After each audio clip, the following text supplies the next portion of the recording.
As we do at this time every couple of weeks, it is time to talk technology with Matthew Dickerson. Good morning. Morning, Mel. Good to see you in the chair here.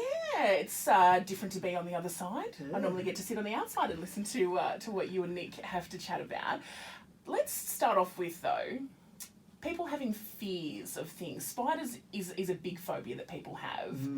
It seems strange that I would be talking to you about phobias when we're talking technology. Yeah. What's the link? Well, the first link was my daughter's scared of spiders, so anything that I can do to help her out, she would love.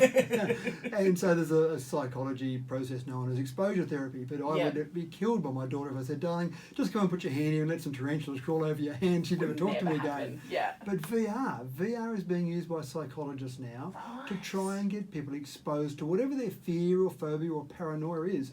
And you think, well, it's a bit annoying being scared of, say, a spider, but it's not really going to stop your life.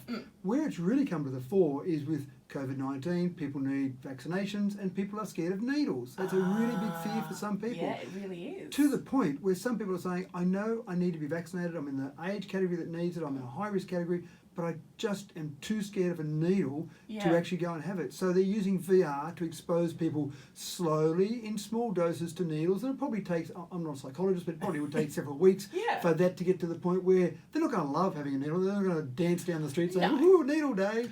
But none of us do. No, that's right. But at least get to that point where you're comfortable going in and having a needle. And so VR, and I've played VR games, and it is incredibly immersive. It's a roller coaster game in particular that I play, and it is, you just feel like you are on this roller coaster all over the place. It is very strange. So I can imagine if you had a VR headset on and were exposed to whatever your fear was, it would be real for you, and as you slowly got exposed to it more and more, you would get to the stage where you are more comfortable with it.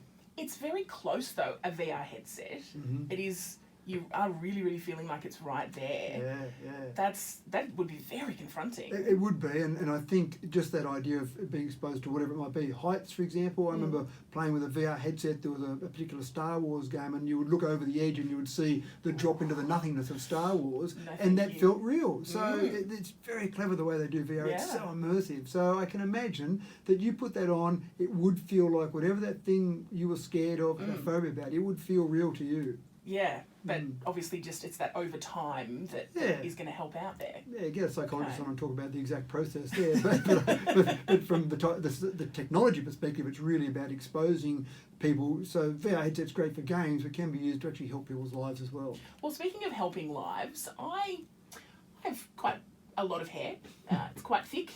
I do enjoy my hair when it looks good. I very often sit down with my husband when I've washed my hair and go, can you brush it for me? Can you dry it? Can you straighten? Which of course he never does, and I don't really mean it, but it is that and it's so much effort. But robots might actually be able to help out with this. Tell me this is actually real. It is real, and your husband can get off the hook then in an easy way. And I've got 3 daughters, so I know getting up towards the Stedfords, that type of thing, where you've got to brush the hair, and if there's any knots there, you go a little bit hard, you've got tears on your hands, and you're the worst dad in the world. But robots to comb hair and brush hair, in particular with tangles, is very complicated. And that's how the whole project started out for some researchers. They thought, I wonder if we can get a robot to be sensitive enough to the needs of the human to actually pull back when it needs to pull back. Don't pull down too hard. Don't just go like a robot would do. And robots are great at doing the same repetitive task over and over. But being sensitive, it's not something that you normally associate with a robot. You don't. But how do they know? Well, so what they do is they've got a range of cameras to look at the hair to see what they're brushing, but then they've got pressure sensors in the brush itself. Right. So as they brush, they've got certain settings that you can have. So that as it brushes, it hits a certain sensitivity level and says, oh, stop there, I'm pulling too hard in that, I need to go down. And there's a very specific technique. What the researchers did was they watched humans brushing hair with tangles in it to work out the technique to then program with the robot. And you learn this over time. You would learn it over time, obviously, with your hair, and I learned it over time with my kids. To get rid of a knot, you start at the very bottom and start brushing away to get those knots out, and you work your way up. So they've programmed that into the robot. So if they detect any knots or any tangles, start at the bottom, work your way, make sure the pressure sensors don't go too high, keep pulling on there, and then eventually get all the way through the knots.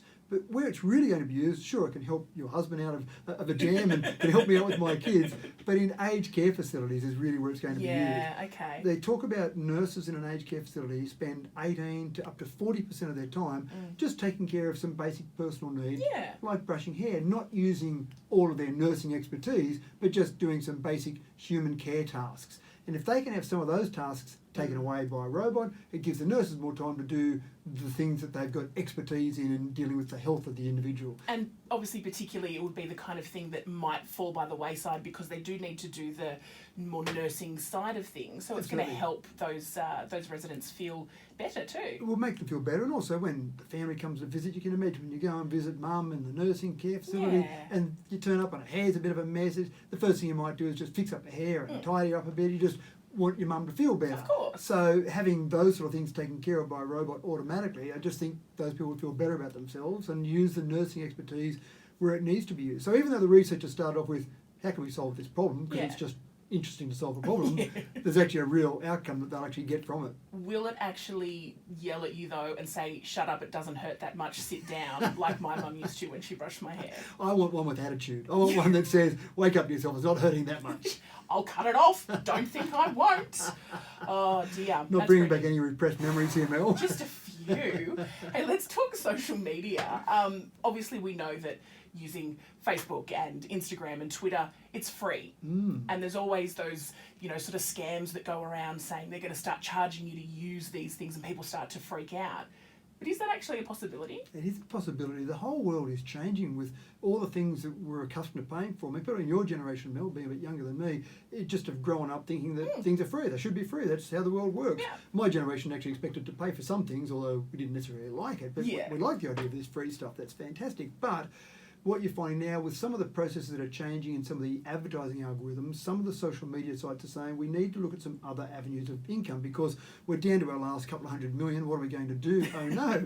So Twitter is the first one that looks like they're building an algorithm or building a site that'll be separate from the normal Twitter site. That'll be $2.99 per month. And the big question, and I've been asking a few people about it, would they be prepared to pay $2.99 a month for a few extra features? One of the extra features I think Trump needed during his presidency was the undo feature, undo tweet feature. I think every tweet he put out, you probably could have pressed the undo button on it. But that's one of the features. You'll have some better features about dealing with photos and cropping photos and getting those in an algorithm that makes the photos more attractive to people, attracting more people to your tweets. So little things like that, you think, gee, would I pay $3 a month for that? It's half a cup of coffee, really. So you think maybe I would, but you just become so accustomed to all this stuff being free. You almost feel, well, it's my right to get this for free. Why am I going to pay for that?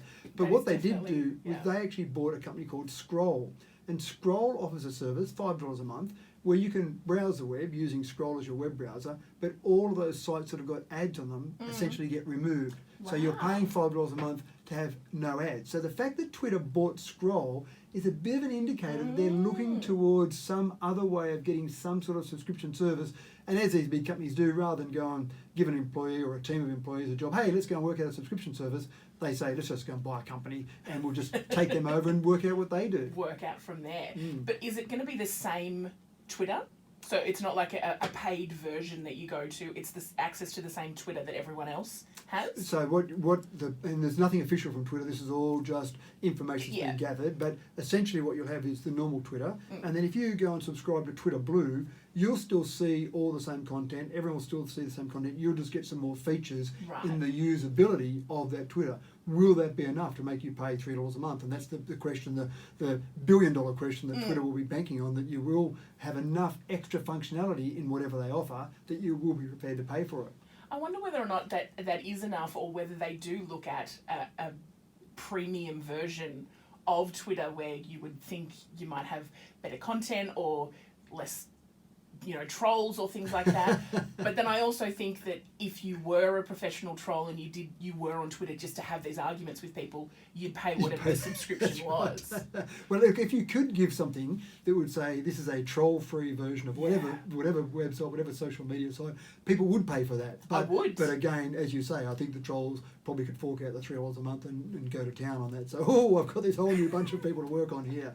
So I think the real secret here is if they just said, everyone is going to have the paid version, that's the only model going forward, I think they would lose users very quickly, and then someone else would build an identical site and they would come out with Sparrow or whatever it might be that is the alternative to Twitter, and then people would jump to that because it's free. So I think the way they're going is you can pay for this service that gives you extra functionality, but everyone's still got the same content. And look, I don't have the answer for you, but there's some movement on this particular area. All right. We will find out more as it goes along. Matthew Dickerson, thanks very much. My pleasure, Mel. Let's get a little bit of music before we head to the news. It's Alan Stone. This is Love.